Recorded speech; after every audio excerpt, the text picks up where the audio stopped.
Hi there, this is Dr. Embody. I'd like to provide you with a little video for each of these projects just to help you get started with them. The assumption is before you start this video that you've actually read the PDF with the programming projects. If you haven't done that, shut the video down and read it. Think about the problem. Try and solve it yourself. And try and solve it with a piece of paper, and then come and listen to this, and that's when you'll get the most out of it. Now, one of the themes in this course is that inside of any problem is a simpler problem trying to get out.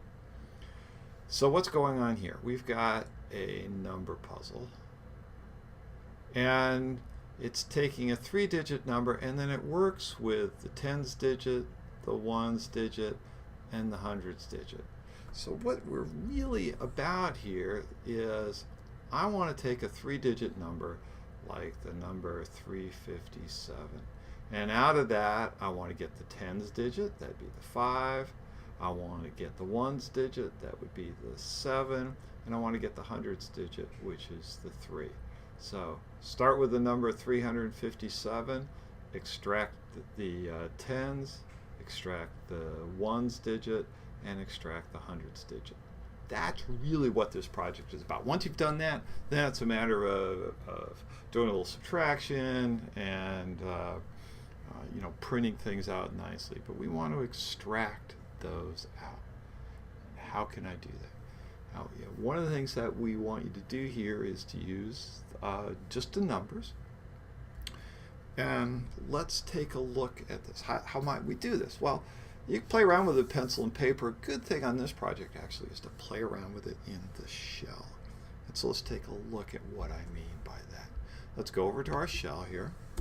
And what we can do is let's just take some number here. So we'll say I'll take my x, and we'll have it equal, say, 265. Now, how can I extract digits? Well, the thing that the two operators that you're going to want to work with here are the percent operator and the double slash operator. That these are on integers, and when you do a division, you get a quotient and a remainder. So for example, if you did something like 7 divided by 3, how did you do that back in 3rd grade?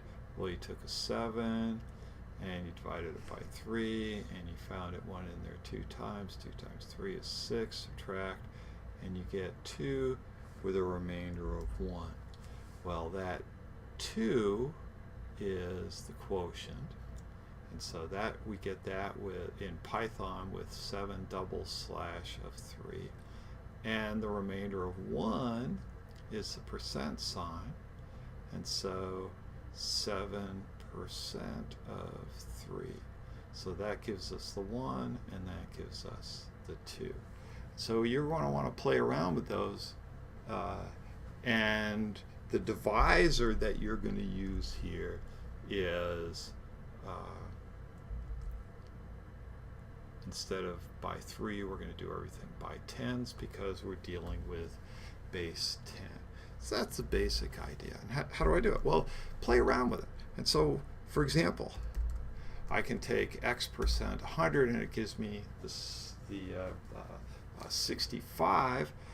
All right, well, that's not what we want. And what I want you to do is keep playing, is just do this and play around with things like take x% 100 and then maybe do a percent 10, and then try it with double slash of 10, and then take something like x double slash of 100, and then x double slash of 100 percent 10. Just try combinations.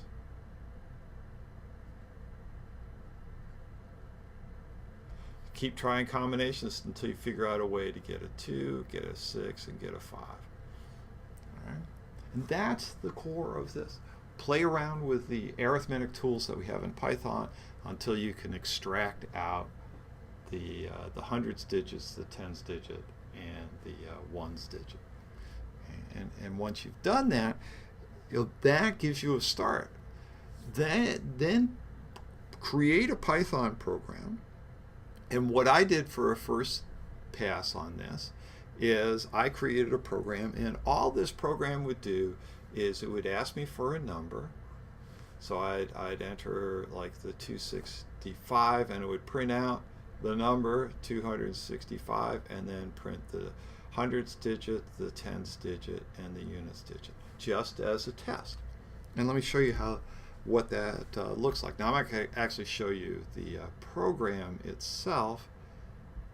I'm just going to show you what happens when I run that.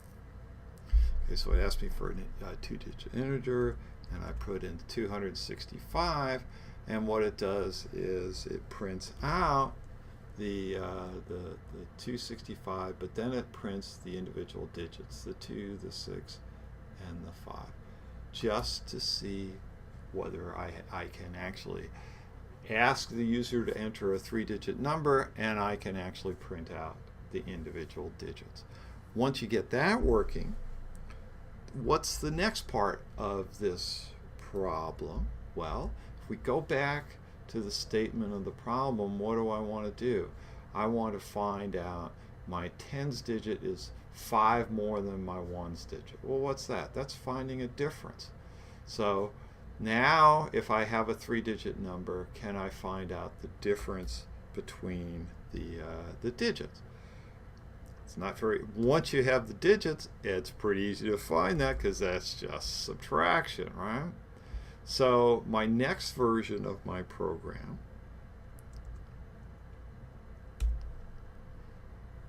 says when I entered the 3-digit number, not only would it still give me the individual digits, but it goes ahead and it finds the difference between these two and the difference between those two, which is what this problem is about. And yeah, okay, so how am I doing with this? Well, toward the end of the project description, there are some samples there. So if we take a look at the first one here, we enter 194, and it says, okay, the tens digit is 5 more than the ones digit, and the hundreds is 8 less than the tens digit. So let's see if we can get those numbers. So again, with my sample program here, they had entered 194, okay, and I see that I've got my 1, my 9, and my 4, and look at that, I get a 5 and an 8, just the numbers that we're going to want. They're not printed out nicely yet. That will be the next step. I can look and I see the next example had 491. That gives me a 491 and an 8 and a 5, exactly like we're supposed to get. And then finally there's 231, which gives a 2 and a 1. So there we go. Now I can actually generate these numbers, and if we look again, you know, there's the 231, I got the digits and then the differences, and we see when there was a 231 entered, we got a 2 and a 1 for the differences. So the important values have now, I'm now getting those. Now I have to go and get everything else printed out nicely. I'll leave that for you. Play around with it to get it to look just like this. And when you're done with that, then you can hand it in. Good luck.